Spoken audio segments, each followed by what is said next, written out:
Ever get that feeling like someone's tuned in to a frequency, that nobody else is picking up on? Today, we're tuning into that wavelength. We're diving deep into the world of the INFJ. You've probably heard the stats, right? Like, they're super rare. Oh, yeah. Only about 2% of the population. That's right.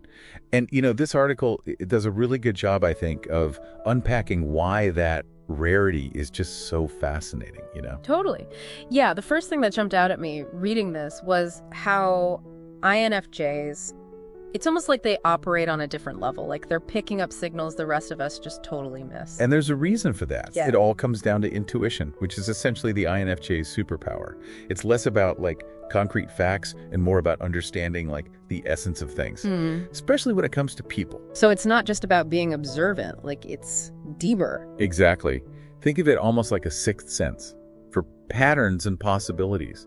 An INFJ might walk into a room and just sense the energy, or meet someone new and just understand them on a level that surprises even themselves. Okay, now that's where it gets really interesting, I think, for anyone who actually knows an INFJ, because this article talks about how that same intuition, it can lead to them feeling like outsiders, even if they're they're good with people.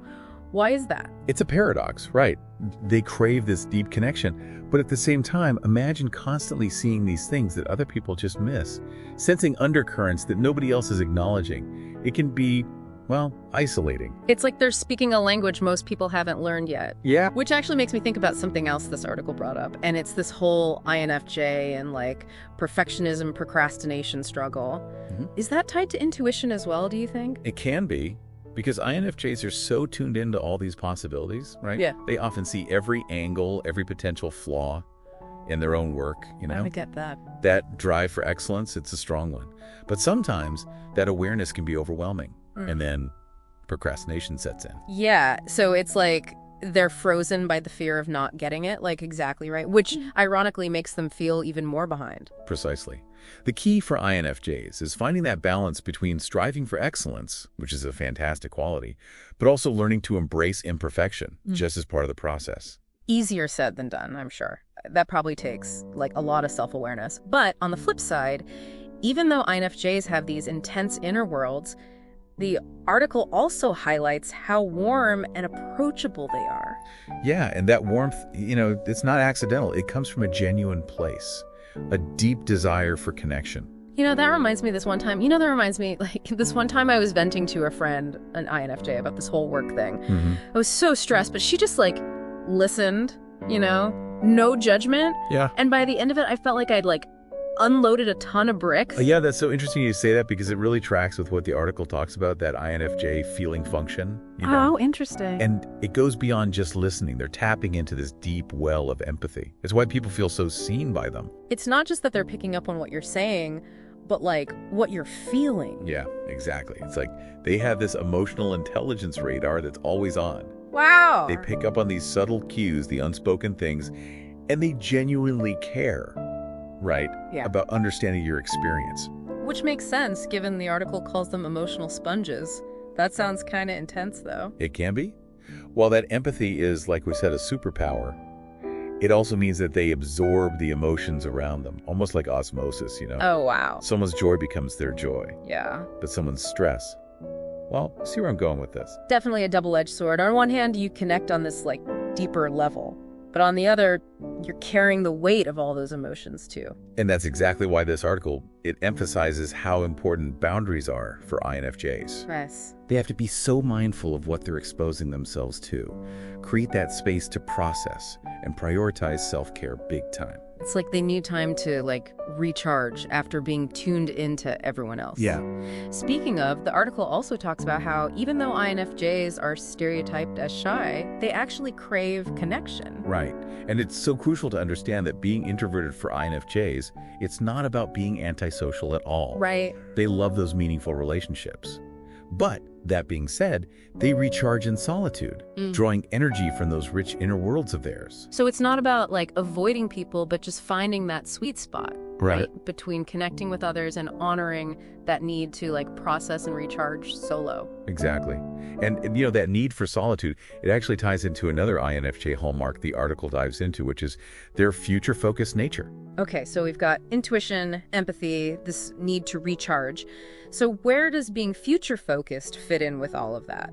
Well, think about it. If you're constantly absorbing everyone else's energy, you need time to reconnect with your own goals, your own dreams. It's like they need that space to, just clear all the noise and focus on their own path. Precisely.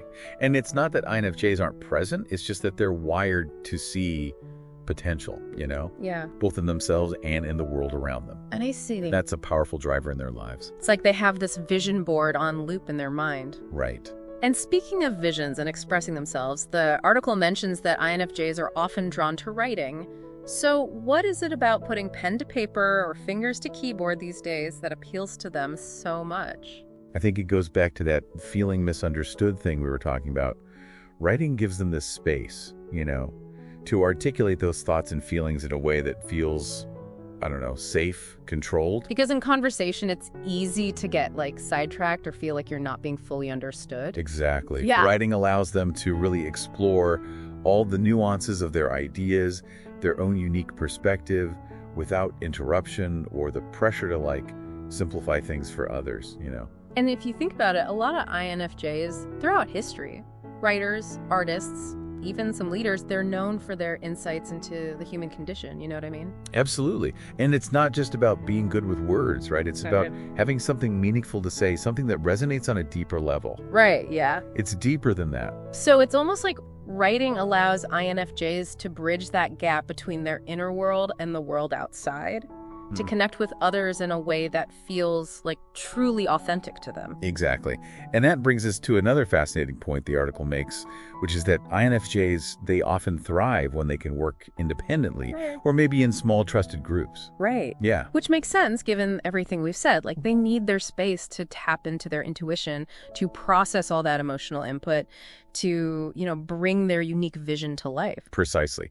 And while, yes, our culture often celebrates collaboration and teamwork and all that, right, for INFJs, that intense focus on their inner world, that's where the magic happens. It's not about being antisocial. It's more about creating the optimal conditions for their best work to emerge. Yeah, exactly. It's about honoring that need for deep focus and internal processing. And who knows, maybe that's something we can all learn from, regardless of our personality type. Right. Sometimes a little solitude and introspection, incredibly powerful. So true.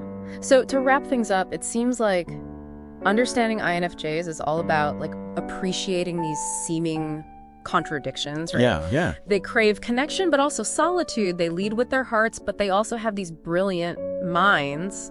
They're driven to make a difference, but also need to protect their own, sensitive hearts. Beautifully put. This deep dive is only just scratched the surface. What's fascinating is that the more you learn about INFJs, the more you realize there's always more to discover. They're like a never-ending source of fascination. Right. And that's what makes understanding them so rewarding. It's a journey of discovery, not just about them, but about ourselves and the incredible diversity of human experience. I love that. Yeah. So true. And on that note, we'll leave you with this thought. What if the key to unlocking a deeper understanding of INFJs lies in embracing those paradoxes within ourselves? Until next time, keep diving deep. It's like they're creating a sanctuary, for their inner world to really blossom. And then they share those incredible insights through their work, which is pretty amazing. Yeah, it is.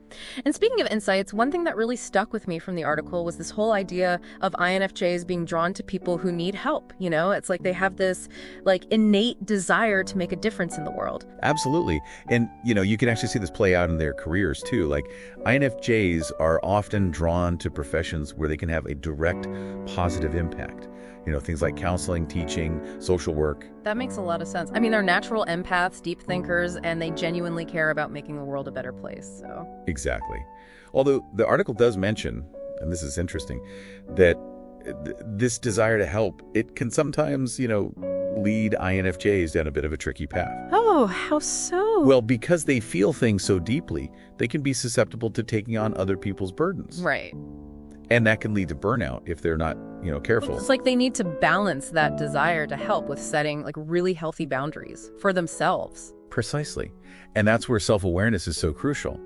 They need to understand their own needs and limits so they can give to others from a place of strength, not depletion. It's about being like givers, not martyrs, in a way. Exactly. Which I guess ties into something else the article mentioned about INFJs, that they can be incredibly driven and have a really strong sense of purpose, but they can also get stuck dwelling on past hurts or injustices. It's true.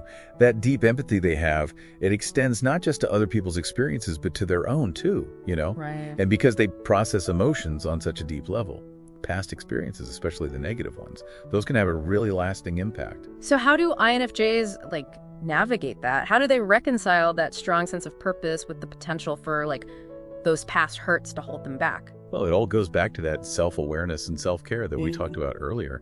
It's about acknowledging those past experiences, processing the emotions, and ultimately, finding a way to integrate those experiences into their understanding of themselves and the world too. So it's almost like instead of letting those past hurts define them, they use those experiences as fuel for their own journey toward creating positive change. Yeah, exactly. Wow. Well, as we wrap up this deep dive into the world of the INFJ, what's the one key takeaway you hope our listeners walk away with? I think the biggest takeaway here is that understanding INFJs really is about, embracing paradox. They're complex people who cherish connection, but they recharge in solitude. They lead with their hearts, but they possess these brilliant minds. They're driven to make a difference, but they also, at the same time, need to protect their own, sensitive hearts. So well said. And maybe, just maybe, by understanding those paradoxes in others, we can all start to appreciate the, beautiful complexities within ourselves, too. Beautifully put. This has been such a fascinating exploration, and honestly, I feel like we've only just scratched the surface of what it really means to be an INFJ. So, to our listeners who are eager to learn more, be sure to check out our show notes. We'll have links to the article and a bunch of other resources where you can dive even deeper into this whole world of personality.